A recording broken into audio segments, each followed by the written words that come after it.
Disa nga urtësitë dhe dobitë e haxhit. Allahu thotë në Kur'an: "Dhe thiri njerëzit për të kryer haxhin, dhe ata do të vinë ty këmbësore dhe kalorës, me deve të raskapitura, që vinë prej rrugëve të larta. Vinë për të qenë të pranishëm në dobitë e tyre, dhe që ta përmendin Allahun në ato ditë të caktuara, në shenjë falënderimi dhe për faktin që i ka furnizuar me kafsh. Hani pra prej tyre, kurbaneve, dhe ushqeni të ngushtuarin e të varfrin." Surja Haxh 27-28. Dietar islam Abdurrahman Es-Sadi në koment të ajeteve të mësipërme ka thënë: "Domethënë, të jetë tek faltoria e Allahut ashtu që të arrijnë përfitime fetare nëpërmjet kryerjes së adhurimeve madhështore, veçanërisht atyre adhurimeve të cilat nuk gjenden askund tjetër veçse aty. Gjithashtu përfiton dobi të kësaj dynjaje, gjë e cila është e mirënjohur e dukshme për çdo kënd. Duke qenë se vetëm pak ditë na ndajnë nga ky rit i cili përbën një nga shtyllat bazë të Islamit, është e përshtatshme të nxjerrim në pah disa nga kuptimet dhe përfitimet e këtij riti. Së pari, përmbushja me vërtetësi e njohshmërisë së Allahut dhe adhurimit të çiltër ndaj tij, domethënie kjo, e cila gjatë haxhit pasqyrohet në nivelet më të larta. Haxhi është nënshtrim dhe përulje, distancim nga dynjaja duke emigruar nga kënaqësitë e saj drejt Zotit të tij, dorëzim para madhërisë së tij, braktisë përkohësisht familjen, kënaqësitë bashkëshortore, stolisjet dhe parfumosjen, pasurinë, vatanin, i zhveshur nga rrobat e tij, me kokë të zbuluar, modest, zhvendoset nga njëri rit tek tjetri me zemër të përulur, me sy të përlotur, me gjuhë që përmend Allahun, duke shpresuar në faljen dhe mëshirën e tij. Së dyti, edukimi me cilësinë e shfrytëzimit të kohës, e cila është kapitali më i çmuar që njeriu posedon dhe që duhet ta ruajë nga shpërdorimi apo neglizhimi. Gjatë ditëve të pakta të haxhit, njeriu kryen vepra madhore në vende të ndryshme, me një farë përshkrimi distance mes tyre dhe dyndje njerëzish. Fakt ky që tregon se njeriu zotëron një potencial të madh veprimi, të cilin nëse e kultivon dhe e shfrytëzon, do arrijë fryte të shumëfishuara. Kjo duhet të edukojë muslimanin ta ketë zakon të tij shfrytëzimin e kohës.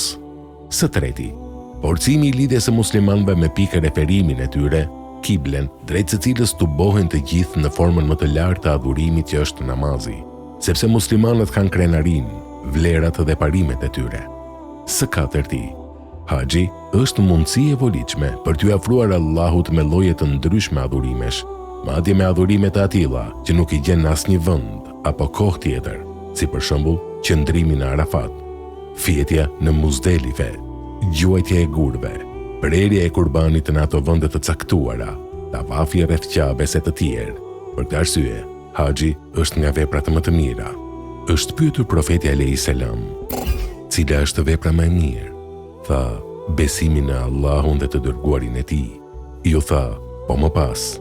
Tha: "Xhihadi në rrugë të Allahut." Ju tha: "Po më pas." Tha: "Haxhi i pranuar."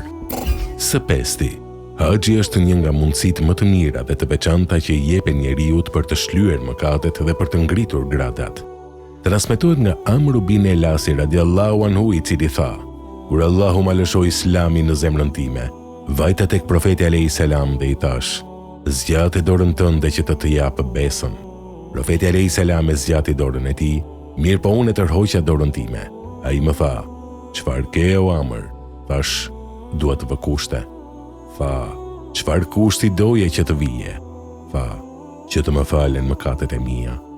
Tha: "A nuk e di se Islami i shlyen mëkatet e mëparshme? A nuk e di se hijreti i shlyen mëkatet e mëparshme? A nuk e di se haxhi i shlyen mëkatet e mëparshme?"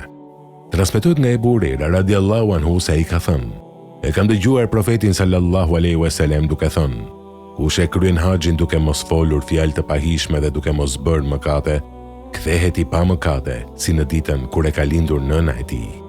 Profeti alayhis salam në një tjetër transmetim ka thënë: "Umreja i shlyen mëkatet deri në umren tjetër, ndërsa haxhi i pranuar ka si shpërblim vetëm xhenetin." Së gjashti, haxhi është nga llojet më të mira të xhihadit.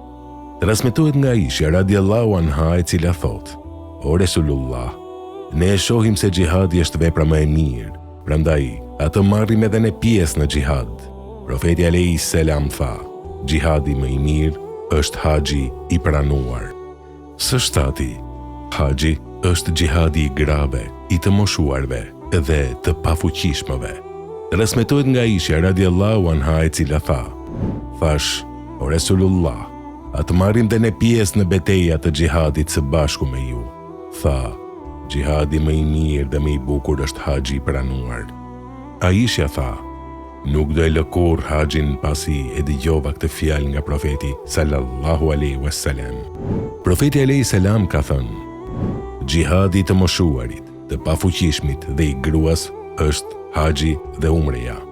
Së teti, fragmentet mbretëslënse të rralla dhe të papërsëritshme që njeriu përjeton gjatë haxhit dhe që lënë gjurmë të pashlyeshme në zemrën e muslimanit, duke qenë kjo një nga tiparet të dalluese të haxhit. Për shembull, përkujton Ibrahimin alayhi salam, tauhidin në të cilin ishte prijes dhe thirrës, emigrimin në rrugë të Allahut, thirrjen e tij për haxh pas rindërtimit të Qabes, lutjet e tij për Mekën, bereqetin e së cilave e shohim edhe sot.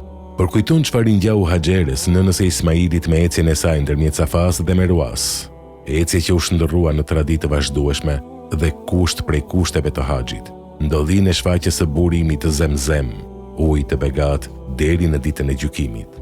Përkujton Ismailin në pjesëmarrjen e tij me taatin në rindërtimin e Qabes, mirësjelljen e tij me taatin dhe bindjen ndaj tij pavarësisht urdhrit paraprak për sakrifikimin e tij.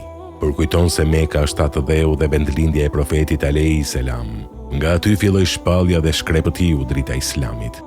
Përkujton njerëzit e nderuar që kanë shkelur aty dhe kanë adhuruar Allahun, profetë dhe të dërguar, sahabë dhe besimtarë të devotshëm, duke ndjerë në vetvete se është vazhdimsi e këtij karvani fisnik të begat, duke krijuar lidhje të fortë me të parët e kësaj feje, dhe në të njëjtën kohë i shtohet dashuria për ta dhe vullneti për t'i pasuar ata hap pas hapi. Përjeton madhështinë e faltores së parë dhe më të dalluar në botë, e cila është plot begati dhe udhëzim për njerëzimin. Përkujton momentin e vdekjes kur del nga kjo dynja, i veshur me copë të bardhë ashtu siç i hrami i tij është i bardhë, i thjeshtë dhe modest. Përkujton ditën e gjykimit kur të gjithë njerëzit mblidhen në një vend në një kohë, me një qëllim dhe të robëruar para Allahut, ashtu siç mblidhen të gjithë njëkohësisht në Muzdelife në një shesh të vetëm. Së nënti, haxhi është një nga shkaqet e shtimit të furnizimit. Profeti alayhi salam ka thënë: "Kryejeni vazhdimisht her pas here haxhin dhe umren, sepse ato e largojnë varfërinë dhe mëkatet, ashtu siç e largon farka papastërtinë nga floriri dhe argjendi." Në një transmetim tjetër profeti alayhi salam ka thënë: "Kryejeni her pas here haxhin dhe umren, sepse ato e largojnë varfërinë dhe mëkatet, ashtu siç e largon farka papastërtinë nga floriri dhe argjendi." Ndërsa haxhi i pranuar nuk ka shpërblim tjetër përveç xhennetit. Së dhjeti, lutja e haxhiut është e pranuar. Profeti alayhi salam ka thënë: "Luftëtari në rrugt të Allahut, haxhiu dhe ai që bën umre, janë delegacioni mysafir tek Allahu. Ai i ftoi dhe ata ju përgjigjen. Ata ju lutën atij dhe ai u aplotsoi kërkesat, u dha çfarë deshën." Së 11, haxhiu është nën garancinë dhe mbrojtjen e Allahut. Transmetohet nga Ebu Hurajra radiallahu anhu i cili tha se profeti sallallahu alaihi wasallam ka thënë: 3 kategori njerëzish janë në garancinë dhe mbrojtjen e Allahut. Një person i cili del për në një nga xhamitë e Allahut, një person që doli luftëtar në rrugën e Allahut dhe një person që ka dalë për haxh.